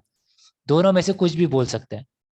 स्पेसिफिकली आइडेंटिफाई भी कर सकता है मैटर्स जो कि रिकंसिडर करने हैं, या वो ये भी बोल सकता है कि आप ओवरऑल एडवाइस को जो है वो रिकंसिडर करें. And the president shall within 10 days act in accordance with the advice tendered after such reconsideration. या तो फर्स्ट 10 days में वो इसे एक्सेप्ट कर ले, सही, और उसे एग्जीक्यूट कर दे, या 15 days के अंदर अंदर इस अगर 10 days एक्सपायर कर गए तो इसका मतलब है ये रिटर्न होने वाली है. 15 days के अंदर अंदर ये इन्हें रिटर्न करे, सही है, और अपनी कोई रिकमेंडेशन दे रहा हो जनरल या अदरवाइज. अगर रिकमेंडेशन दे रहा है तो अदरवाइज मैटर है, अगर नहीं दे रहा है तो इसका मतलब है जनरली वो एडवाइस को बोल रहा है कि रिकंसिडर कर लें. वंस ये एडवाइस रिकंसिडर कर ली प्राइम मिनिस्टर और या कैबिनेट ने, विच एवर द केस में भी, अगर कंसिडर कर ली, तो उस कंसिडरेशन के 10 days के अंदर अंदर प्रेसिडेंट के पास कोई दूसरी ऑप्शन नहीं है, president shall act in accordance with the advice tendered. जो एडवाइस दी गई थी कैबिनेट और या प्राइम मिनिस्टर की तरफ से, उस एडवाइस को इसे फॉलो करना है. सही है. इसका क्या मतलब है? प्रेसिडेंट कोई चीज नहीं कर सकता, वो सिर्फ और सिर्फ क्योंकि ऑन ग्राउंड दूसरे लोग मौजूद हैं, काम दूसरे लोग कर रहे हैं, फेस दूसरे लोग कर रहे हैं, तो वो प्रेसिडेंट अगर कुछ समझ रहा है कि हाँ ये नहीं ये हो सकता है, तो वो सामने वाले को बोलेगा कि इस चीज को कंसिडर करें. अगर उन्होंने कंसिडर कर लिया और चेंज कर दिया देन वेल एंड गुड, वो चीज प्रेसिडेंट एक्सेप्ट कर लेगा. अगर उन्होंने कंसिडर किया और चेंज नहीं किया, तब भी प्रेसिडेंट को with in 10 days of such reconsideration ये एडवाइस एक्सेप्ट कर लेनी है. यहां तक मेरे ख्याल से क्लियर हो गया होगा. सही है. Not with standing anything contain in clause 1, इस क्लॉज में जो कुछ भी बोला गया है उससे हटके, the president shall act in his discretion in respect of any matter in which he is empowered by the constitution. कोई सा भी मैटर जिसमें कॉन्स्टिट्यूशन ने प्रेसिडेंट को एम्पावर किया है, वो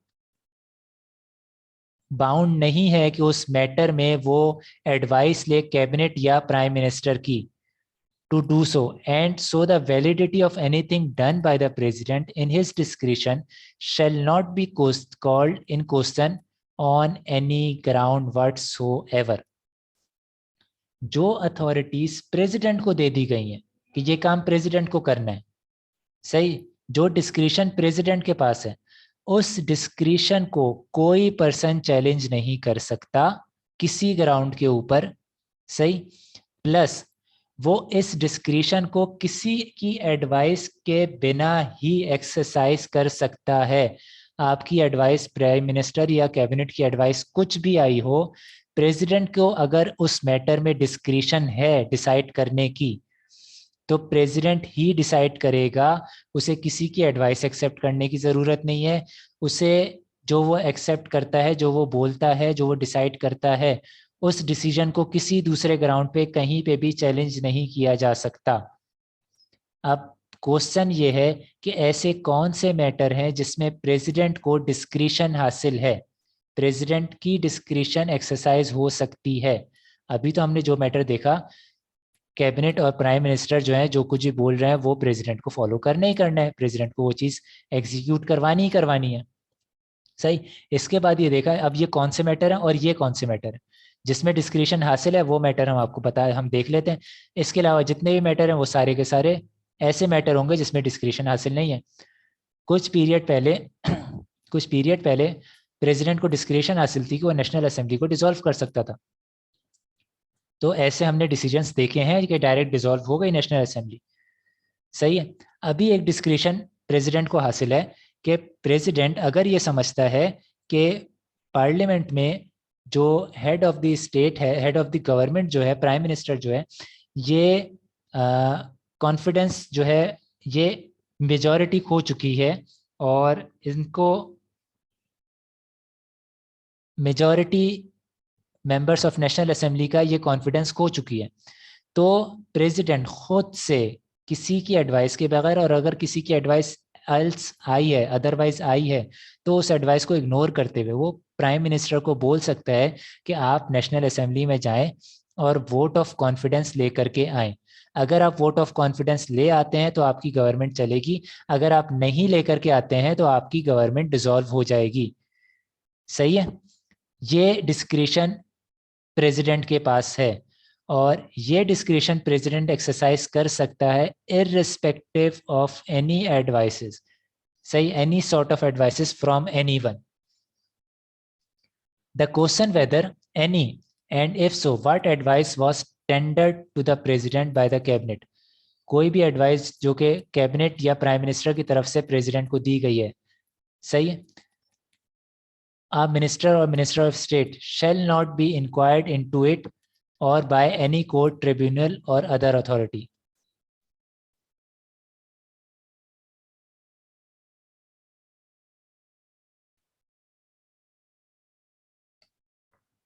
सिमिलर वही मैटर है जो पहले हम डिस्कस कर चुके हैं।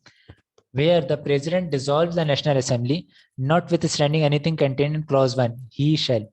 अगर प्रेसिडेंट डिसॉल्व कर रहा है नेशनल असेंबली, डिसॉल्व कैसे कर रहा था? डिसॉल्व कर रहा था, वोट ऑफ कॉन्फिडेंस उसने मांगा था, डायरेक्ट डिसॉल्व नहीं कर सकता ये।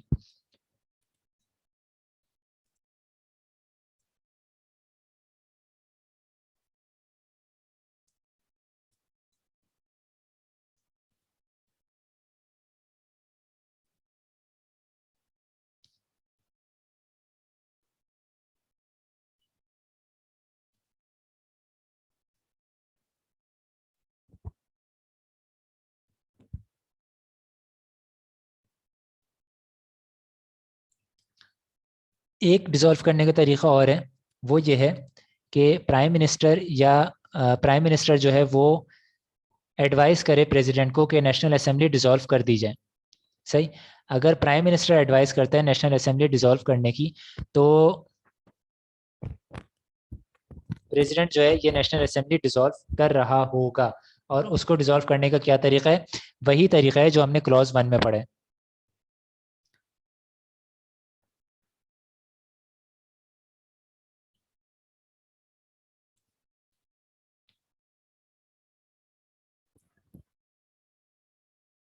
सही। नेशनल असेंबली डिसॉल्व करने के दो तरीक़ेकार जो है वो यहाँ पर बताए गए। फिलहाल इसे एक्सप्लेन जो है वो डिफरेंट एरिया में भी किया जा रहा होगा। यहाँ पे प्रेसिडेंट की पावर्स के बारे में बताया जा रहा है, तो यहाँ पे डिस्कस कर लिया गया है। Where the president dissolve the National Assembly. अब ये नेशनल असेंबली प्रेसिडेंट डिसॉल्व करता है, किसी भी तरीके से डिसॉल्व कर रहा हो, चाहे वो वोट ऑफ कॉन्फिडेंस के फेलियर के बाद कर रहा हो या वो प्राइम मिनिस्टर की एडवाइस के बाद कर रहा हो। Notwithstanding anything contained in clause 1, he shall appoint a date not later than 90 days of the date of the resolution. 90 days से ज़्यादा, यानी यहाँ पे नेशनल असेंबली डिसॉल्व हुई है, यहाँ तक 90 डेज कंप्लीट होते हैं। सही, resolution for the holding of general election to the assembly, इस पीरियड के अंदर अंदर वो कोई डेट अपॉइंट करेगा कि इस डेट पे आपको इलेक्शन करने हैं। सही है। Appoint a caretaker cabinet, वो केयर टेकर कैबिनेट भी अपॉइंट करेगा in accordance with the provisions of article 224 as या 224 ए एज द केस में भी। इस आर्टिकल में एक प्रोसीजर जो है वो दिया हुआ है कि ये प्रोसीजर आप फॉलो करेंगे और केयर टेकर कैबिनेट जो है वो अपॉइंट कर रहे होंगे। सही है। वो प्रोसीजर क्या है, वो सिंपल ये है कि भाई किस तरीके से आप आपस में निगोशिएट करेंगे, जो प्रीवियस गवर्नमेंट थी और जो पार्लियामेंट के दूसरे मेंबर थे, जो अपोजिशन थी, वो किस तरीके से मिल करके न्यू केयर टेकर गवर्नमेंट जो है वो बना रहे होंगे, कैबिनेट जो है वो फॉर्म कर रहे होंगे। ये तरीक़ेकार यहाँ पे दिया हुआ है, उसमें हमें जाने की ज़रूरत नहीं है, हमारे कोर्स का पार्ट नहीं है। फिलहाल कोर्स का पार्ट क्या है कि अगर किसी भी तरीके से नेशनल असेंबली डिसॉल्व हुई है, जो कि इसने की है, आपके प्रेसिडेंट ने की है, तो विद इन 90 डेज कोई डेट असाइन करेगा प्रेसिडेंट कि उस डेट पे जनरल इलेक्शन कंडक्ट किए जाएंगे। सही है। और ये डेट प्रेसिडेंट असाइन कर रहा है, कोई और नहीं डिसाइड कर रहा।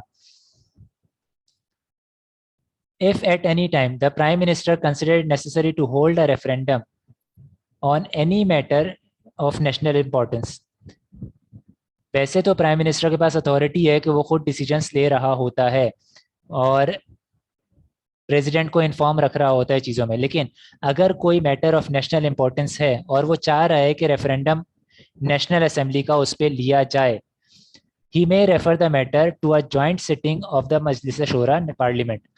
ये मैटर रेफर कर सकता है जॉइंट सिटिंग को पार्लियामेंट की। And if it is approved in joint sitting, अगर ये जॉइंट सिटिंग में अप्रूव हो जाता है matter, the prime minister may cause such matter to be referred to a referendum in the form of a question that is capable of being answered either yes or no। Referendum का मतलब कोई decision लेना है, अब वो referendum कराना चाहिए या नहीं कराना चाहिए, इसके लिए प्राइम मिनिस्टर नेशनल पार्लियामेंट का जॉइंट सेशन में वो मैटर रेफर करेगा। अगर पार्लियामेंट का जॉइंट सेशन ये अलाउ करता है कि हाँ ये रेफरेंडम हो सकता है, तो वो रेफरेंडम हो रहा होगा और उसमें जो क्वेश्चन सेलेक्ट किया जाएगा वो इस तरह का होगा जिसका आंसर यस और नो दिया जा सके। इसके अलावा कोई दूसरा नैरेटिव एक्सप्लेनेटरी आंसर नहीं, यस और नो में वो आंसर अवेलेबल हो सके, ऐसे ही किसी मैटर का रेफरेंडम होगा, इसके अलावा नहीं होगा। सही है। अच्छा, एक चीज़ और है कि कोई भी एडवाइस जो कि प्राइम मिनिस्टर या कैबिनेट या किसी की भी तरफ से प्रेसिडेंट को की गई है, ये कहीं पे भी किसी कोर्ट में या कोई अथॉरिटी इस चीज़ को पूछ नहीं सकती कि क्या एडवाइस की गई थी और क्या एक्चुअली एडवाइस की गई थी और क्या एडवाइस की गई थी। ये चीज़ कोई अथॉरिटी, कोई कोर्ट, कोई ट्रिब्यूनल ये प्रेसिडेंट से नहीं पूछ सकती कि कोई एडवाइस इधर की भी गई थी, नहीं की गई थी, और अगर की गई थी तो क्या की गई थी। ये प्रेसिडेंट से एक्वायर नहीं किया जा सकता। सही है। An act of parliament may lay down the procedure for the holding of referendum and the compiling and consolidation of the result of the referendum। ये हमारे फ़ायदा नहीं है हमें पढ़ के, इवन ये वाला सेक्शन भी इतना फ़ायदा नहीं है, लेकिन क्योंकि हमारे कोर्स में शामिल है तो इतना याद रख लें कि अगर कोई रेफरेंडम प्राइम मिनिस्टर को करवाना है तो उसे पहले अप्रूवल लेनी है पार्लियामेंट के जॉइंट सेशन से, उसके बाद रेफरेंडम हो रहा होगा। रेफरेंडम में क्वेश्चन इस तरह का आएगा जो कि capable of being answer either yes और नो, और इसका अगर कोई फर्दर प्रोसीजर फॉलो करना है तो पार्लियामेंट जो है कोई फर्दर प्रोसीजर डिफाइन कर सकती है।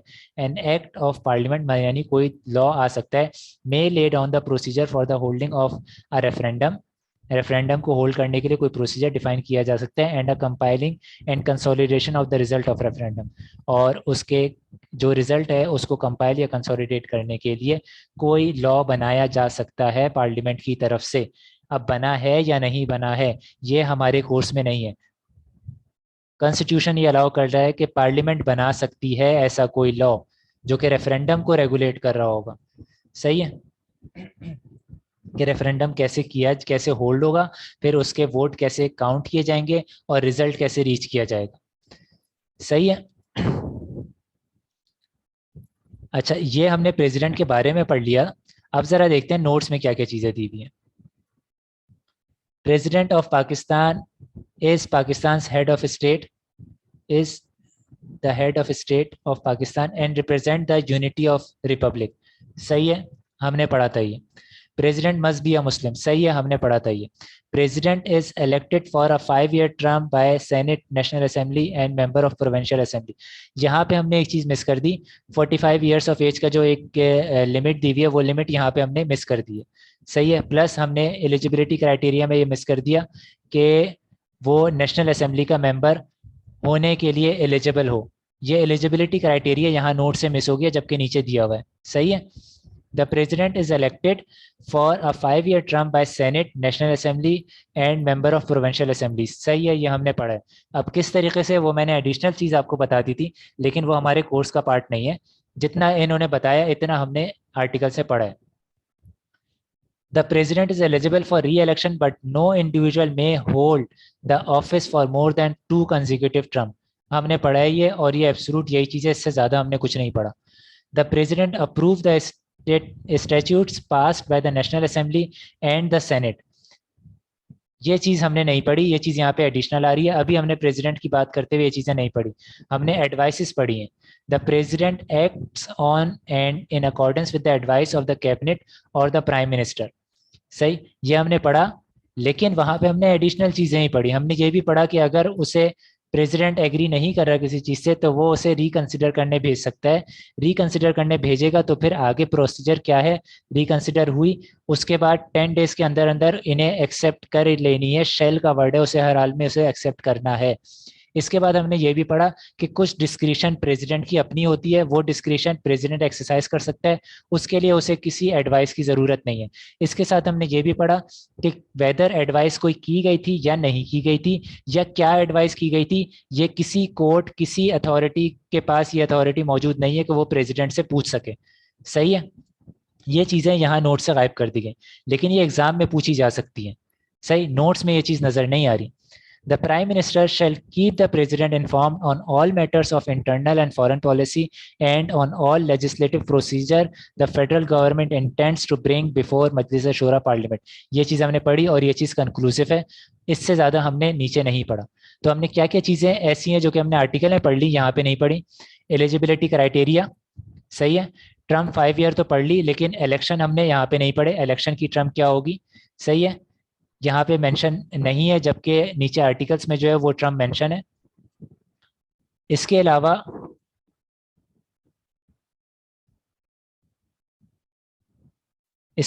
रेजिग्नेशन का, कि प्रेसिडेंट किसको रिजाइन भेजेगा अगर रिजाइन करता है तो, वो नहीं पड़ा।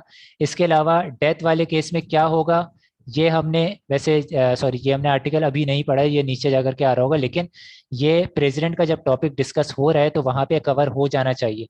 नीचे हम जब आर्टिकल्स पढ़ेंगे तो वहाँ पे एक आर्टिकल ऐसा हम देख लेंगे कि चेयरमैन जो है वो प्रेसिडेंट को रिप्लेस कर रहा होगा उस वक्त जबकि प्रेसिडेंट ऑफिस में मौजूद नहीं है, वो वेकेट कर गया। सही है, डेथ हो गई है, किसी भी कुछ भी हो गया। सही, तो ये चीज शामिल हो जानी चाहिए थी, ये शामिल नहीं है, ये हम आगे आर्टिकल से पढ़ रहे होंगे। सही, इसके अलावा 3 कंडीशंस जो कि इलेक्शन पीरियड से रिलेट करती हैं वो हमने यहाँ पे नहीं देखी। इसके अलावा रेफरेंडम वाली चीज़ हमने यहाँ पे नहीं देखी, और रेफरेंडम वाली चीज़ आप कहीं और देखेंगे भी नहीं। इसके अलावा आपके नेशनल असेंबली को डिसॉल्व करने के बाद इसके पास ये अथॉरिटी है कि विद इन 90 days की कोई डेट देगा। ये चीज़ हमने ऊपर नोट्स में नहीं देखी, लेकिन यहाँ हमारे कोर्स में मौजूद है, पूछी जा सकती है। ये वो पॉइंट्स हैं जो कि आपको नोट डाउन कर लेने हैं। नोट्स अलग चीज़ है और ये पॉइंट्स अलग चीज़ है। अब एक काम ये करते हैं कि आज का जो सेशन है उसे यहाँ पे एंड करते हैं। आप लोग ये रिकॉर्डेड वीडियो देखने के बाद इस चीज़ को थोड़ा डाइजेस्ट करें, एक प्लान पूरा बनाएं कि कॉपी पेंसिल लेकर के बैठे हुए जो पॉइंट बताया जा रहा है वो पॉइंट आप लिख ले रहे हैं। सही है, वो पॉइंट आपने लिख लिया और फिर उन पॉइंट्स के साथ साथ आप नोट्स को देख रहे हैं। आप आर्टिकल पूरा पूरा नहीं लिखेंगे, आप कुछ छोटे छोटे पॉइंट्स लिखेंगे। सही है, पिलर ऑफ स्टेट यहाँ पे आपको नोट्स में कहीं नहीं दिया, पिलर ऑफ स्टेट पूरा यहाँ पे एक्सप्लेन किया गया, जबकि ये आपके कोर्स का पार्ट है। सही है, कुछ फर्दर चीज़ें और भी एक्सप्लेन कर दी हैं। तो इन चीज़ों को एक दफ़ा रिवाइज करें, थोड़ा सा दिमाग में पुख्ता करें। हम इस चीज़ को नेक्स्ट सेशन में डिटेल में लेकर के जाते हैं, सही है। और अगर कोई क्वेश्चन होता है नेक्स्ट सेशन में तो वो क्वेश्चन ज़रूर पूछ लें। थोड़ा सा शुरुआत में स्लो स्लो हम चल रहे हों शायद, क्योंकि अभी आपको वो अंडरस्टैंडिंग लेनी है कि लॉ को कैसे पढ़ना है। लॉ को पढ़ने वाला तरीका समझ आ गया, क्लियर हो गया, और ये चीज़ क्लियर हो गई कि भाई हमें कितना मटेरियल पढ़ना है, कितना मटेरियल इंपॉर्टेंट है। वो मटेरियल समझ आ जाए ना कि वो मटेरियल हम क्यों पढ़ रहे हैं, और वो मटेरियल स्टडी टेक्स्ट से एडिशनल है, क्या वो पेपर में आएगा नहीं आएगा, तो ये चीज़ पहले हम अंडरस्टैंड कर लें, देख लें, एक फ्लो को समझ लें कि किस तरीके से हम चलने वाले हैं, किस तरीके से हमें एफर्ट करनी है, उसको पहले अंडरस्टैंड कर लें। ये जो फर्स्ट और सॉरी सेकंड और थर्ड जो हमने लेक्चर लिया है, इस लेक्चर को ज़रूर सुकून से देखें कि किस तरीके से लेकर के चला जा रहा है, सही। आप इस तरीके को किस तरह से पिक कर सकते हैं, और कौन सा आपका मैकेनिज्म इस तरह का होगा कि आप इससे अपने आप को रिकनसाइल कर लें। क्योंकि आर्टिकल्स और सेक्शन पढ़ना इंतहाई इंपॉर्टेंट है। वहाँ के मैटर्स अभी आपने एग्जाम्पल में देख लिए, जो मैंने एक एग्जाम्पल दी, नीचे बहुत सारे एडिशनल मैटर्स दिए हुए थे जो कि ऊपर नोट्स में डिस्कस नहीं किए हुए, सही। नोट्स इस तरह के नहीं दिए हुए, नीचे बहुत सारे मैटर दिए हैं। अब नीचे जो बहुत सारे मैटर दिए हुए, क्या वो सारे आर्टिकल्स आप पढ़ेंगे? नहीं, वो तो क्लास में पढ़ा दिया।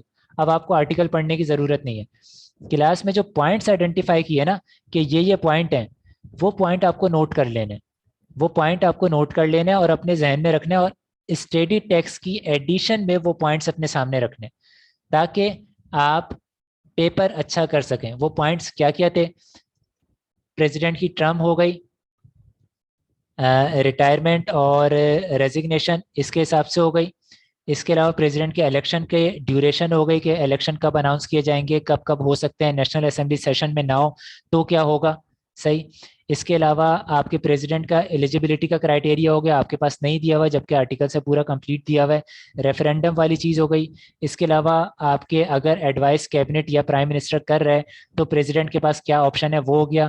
फिर प्रेसिडेंट की अपनी डिस्क्रिशन वाली मैंने एक चीज़ बता दी कि प्रेसिडेंट के पास क्या डिस्क्रिशन है। तो प्रेसिडेंट की अगर कोई डिस्क्रिशन है तो उसके ऊपर उसे किसी की एडवाइस देने की ज़रूरत नहीं। इसके अलावा एक और चीज़ बता रहे हैं, आर्टिकल बोल रहा है कि कोई ऐसा मैटर कि इस पे कैबिनेट से एडवाइस आई थी नहीं आई थी, ये चीज़ कोई दूसरी अथॉरिटी प्रेसिडेंट से नहीं पूछ सकती कि ये एडवाइस आई थी या नहीं आई थी, और आई थी तो क्या आई थी, ये कोई नहीं इंक्वायर कर सकता। ये पॉइंट्स ऐसे हैं जो कि इंपॉर्टेंट हैं, पूछे जा सकते हैं एग्जाम में, जबकि आपके स्टडी टेक्स्ट का पार्ट नहीं है। तो नोट्स से थोड़ा सा हमें बाहर निकलना पड़ेगा, कुछ और मैटर्स भी देखने पड़ेंगे। ये मैटर्स और नोट्स दोनों साथ लेकर के चलेंगे तो ज़्यादा आसानी रहेगी। मैं स्टडी टेक्स्ट के जो मैटर है उसको थोड़ा और इजी बना करके लेकर के चलेंगे, ताकि रिटेन करने में आसानी रहे। अब करंट सिनेरियो पे भी आप ये सारी कंडीशन अप्लाई करके देख सकते हैं। आपके पास टाइम है, आप टाइम यूटिलाइज करें। जो नेक्स्ट सेशन होगा हम उसमें जो है वो क्वेश्चन आंसर भी कर लेंगे, और देख लेंगे कि हो सकता है कुछ क्वेश्चंस आप लोगों की तरफ से आ जाएं। अभी तो रिकॉर्डेड है, आप लोग रिकॉर्डेड ले रहे होंगे, हो सकता है कुछ क्वेश्चंस आए आप लोगों की तरफ से अंडरस्टैंडिंग के लिए, वो ज़रूर आप पूछ लीजिएगा। आज का सेशन यहीं पे रखते हैं। अल्लाह हाफिज़।